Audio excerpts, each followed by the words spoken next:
तो आज मैं आप लोगों से एक बहुत ही इम्पोर्टेंट बात करने वाला हूँ। टॉपिक ये है कि क्लास टेंथ मतलब कि मैट्रिक। क्लास टेंथ एक ऐसा क्लास है ना जिसको हम लोग पढ़ाई का हाफ स्टेज मानते हैं, हाफ लेवल मानते हैं। और क्लास टेंथ में बहुत सारे ऐसे बच्चे होते हैं जो इंग्लिश को एकदम कॉमनली लेते हैं। पता है, कॉमनली आपको नहीं लेना है। इंग्लिश एक बहुत ही ग्रेट सब्जेक्ट माना जाता है, the king subject. English is the king subject of all subjects. लेकिन क्या है कि हमें इसमें अच्छा मार्क्स, बेहतर मार्क्स लाने की ज़रूरत होनी चाहिए। अब कैसे लाएं? मैटर यहाँ है कि हम उसमें अच्छा मार्क कैसे लाएं।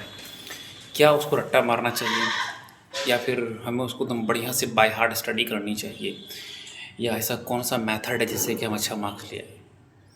मार्क्स लाने के लिए सिर्फ स्टडी करना ज़रूरी नहीं है। स्टडी मैटर ये करता है कि आप स्टडी क्या कर रहे हो, ठीक है ना। ज़रूरी ये नहीं है कि बस हमने किताब निकाला, पढ़ना शुरू कर दिया, याद करना शुरू कर दिया, वो नहीं है। ज़रूरी है कि आप स्टोरी को कैसे स्टडी करते हैं, आप स्टोरी को किस लेवल से स्टडी कर रहे हो। कहानी देखिए, कहानी सब पढ़ता है। क्लास टेंथ में करोड़ों बच्चे एग्जाम देते हैं, सीबीएसई बोर्ड में, आईसीएसई बोर्ड में, जैक बोर्ड में। अब वही सेम बुक पढ़ा जाता है। Footprint without feet, a letter to God, Nelson Mandela long to freedom, fog, fire and ice, यही तो है।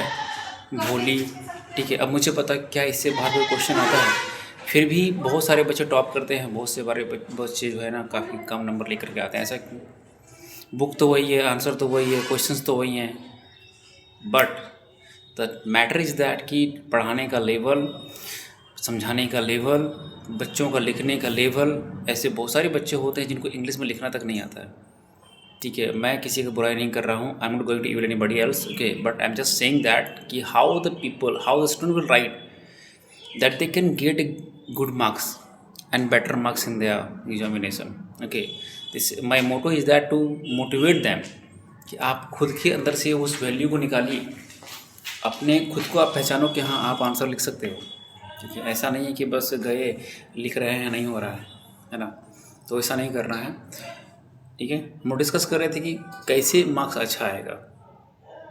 आपको करना है smart study, no hard work, smart work, ठीक है। आपको ये पता लगाना है कि एग्ज़ाम्स में क्वेश्चंस कहाँ कहाँ से आते हैं, कौन कौन से टॉपिक को कवर किया जा रहा है, उन टॉपिक्स को आप कवर कीजिए, ठीक है।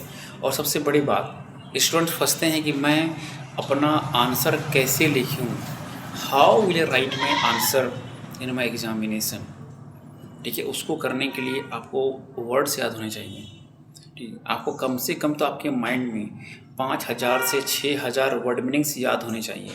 ये वर्ड मीनिंग्स आपको बहुत हेल्प करेंगे। अगर आपको वर्ड मीनिंग ही याद नहीं है, वर्ड्स का मतलब ही आपको याद नहीं है, then how will write the answer in that, कैसे लिखेंगे आप। सेकंड, आपको सेंटेंस बनाना आना चाहिए कि मैं सेंटेंस को कहाँ पुट कर रहा हूँ, कौन सा सेंटेंस को कहाँ पुट करेंगे, है ना, वो सब आपको आना चाहिए, ठीक है। अभी एग्जाम्पल क्वेश्चन आपको पूछ देगा कि give a character sketch of Lencho. आप लेंचो के बारे में जो कैरेक्टर स्केच है वो बताइए। तो अगर आपको लेंचो के बारे में पता होगा तभी तो आप उसका आंसर लिखोगे। तो फर्स्टली अगर आप लिखेंगे कि हाँ Lencho is a farmer and he works like an buffalo, है ना, मतलब कि वो तो बिल्कुल भैंस की तरह काम करता है, like a bull in the field.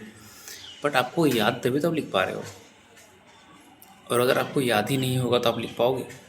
It's not the possible in that type. So the first of all is that you must have the remember minimum 5,000 words meaning in your mind without any hesitation, okay.